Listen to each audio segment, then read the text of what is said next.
7 de la mañana, 52 minutos. Ana Belén Marín, integrante de la Comisión de Régimen Económico y Tributario, nos acompaña esta mañana vía videoconferencia. Buenos días, asambleísta. Gracias por estar aquí con nosotros.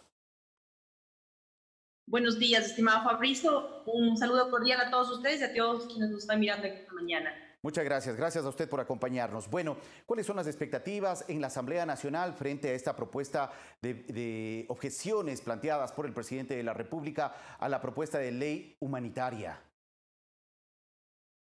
Mire, yo lo que puedo plantearle es que este pronunciamiento que el Ejecutivo ha realizado tiene varias líneas de objeción en el tema laboral, Ajá. lo cual estoy mayormente de acuerdo en vista de que la ley cuando fue aprobada en la Asamblea Nacional, yo he manifestado mi preocupación a ciertos articulados y que, bueno, en la gran mayoría han sido acogidos en el veto. Así que hay mucho por debatir, existe mucha objetividad que dentro de la Asamblea tenemos que plantearla y también, por supuesto, saber si nosotros con cuántos votos vamos a contar, ya sea para allanarnos o para ratificarnos en los textos. Así que hay un trabajo extenso que hay que realizar. Tenemos los 30 días en los cuales tenemos que enfocar, porque esta ley es la que requiere el país, así que nosotros tenemos esa gran responsabilidad con el país entero y que sobre todo el sector laboral no salga afectado, que el sector empresarial pueda generar Ajá. estos acuerdos, pueda sostener, las empresas puedan sostener los empleos y también todas las otras líneas que incluye esta ley humanitaria que sin duda alguna va a generar impactos positivos en la población. En materia laboral, por ejemplo, ¿qué aspectos se podría considerar como positivos o acertados dentro de estas objeciones presidenciales? Mire, yo en lo personal, en el anterior, digamos, tratamiento, lo que yo había manifestado es mi grave preocupación respecto a que en el contrato especial emergente, por ejemplo, estaba que sea de 2 años y con una renovación hasta por 4 años. Ujú. Y yo inclusive generé mi pronunciamiento del despacho por escrito solicitando que sea inferior ese tiempo porque evidentemente no puedes tener esa incertidumbre por 4 años al sector de los trabajadores. Claro. Entonces ahora el Ejecutivo lo que hace es reducir este tiempo y entonces ahora pone de 1 año hasta 1 año de renovación, entonces serían 2 años. Ahora, viene el sector empresarial y dice, no, ahora eso es muy poco, deberíamos extenderlo. Aquí me parece que es un tema de equilibrios y que todos tengamos que cooperar, que todos tengamos que aportar. Son momentos difíciles que vive el país y en ese contexto los 2 años me parece que son los necesarios, los importantes, que no vamos todos a salir a flote y regresar a como estábamos antes, sin duda alguna. Pueden ahí tenemos dos aristas, podemos necesitar un poco más de tiempo, pero no puede ser que eso deba ser endosado al trabajador. Ujú. Así que ya de alguna manera en el veto hacen esta consideración, pero algo también que me parece súper interesante es el tema del salario. Mire que lo que se decía antes es que si se va a reducir la jornada laboral, si es que se disminuye la jornada al 50%, entonces también se disminuirá el salario al 50%. Ujú. Entonces, lo que ahora se está haciendo una especificación interesante es que no podrá disminuir del salario básico o de lo proporcional. Entonces, dependiendo del tipo de trabajo.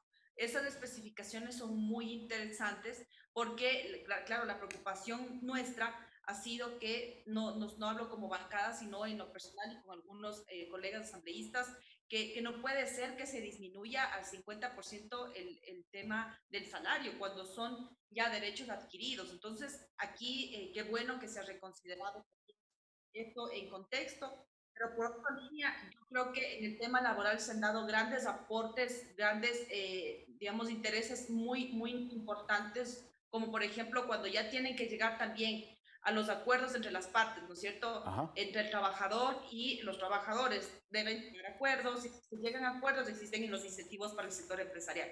Pero también se incluye algo súper interesante, es que son dos cosas en esta línea. La una es que en caso de incumplimiento de los acuerdos que lleguen entre las dos partes y si el juez determina que el empleador utilizó de manera injustificada la fuerza mayor o caso fortuito para terminar la relación laboral, deberá pagar la liquidación por despido intempestivo multiplicada por 1.5 veces, es decir, Aquí sale directamente beneficiado el trabajador.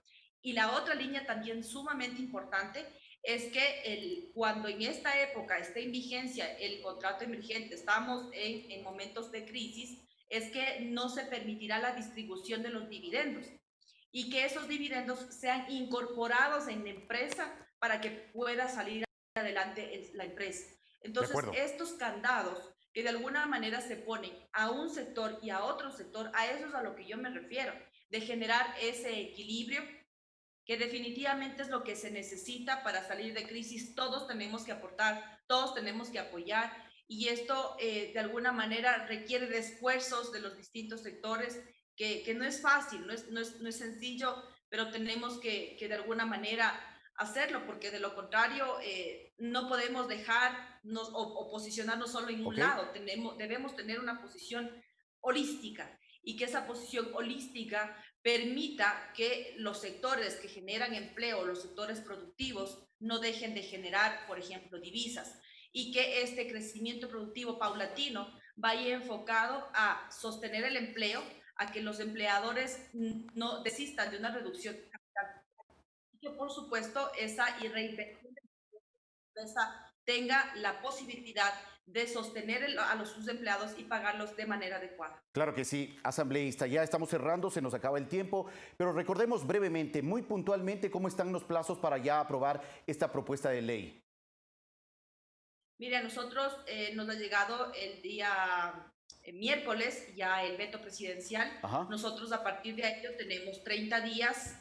La Comisión de Desarrollo Económico ya abogó conocimiento y a partir de ello empiezan las discusiones respectivas. Sí. Entonces, corren los 30 días y necesitamos sacar el informe y, por supuesto, aquí como la norma lo indica, en la Ley Orgánica de la Función Legislativa, puede ser informe para primero y también para, un informe de segundo debate, pero puede ser un informe de mayoría y un informe de minoría. Ajá. Entonces, tendríamos que estar a la expectativa de lo que suceda y como menciono, no ha sido sencillo porque recordemos que cuando Claro. se aprobó fueron con votos bastante ajustados. Gracias, asambleísta, muy gentil. Y bueno, esperemos entonces las decisiones que tome la Asamblea en los próximos días. Agradecemos a Ana Belén Marín, asambleísta integrante de la Comisión de Régimen Económico y Tributario.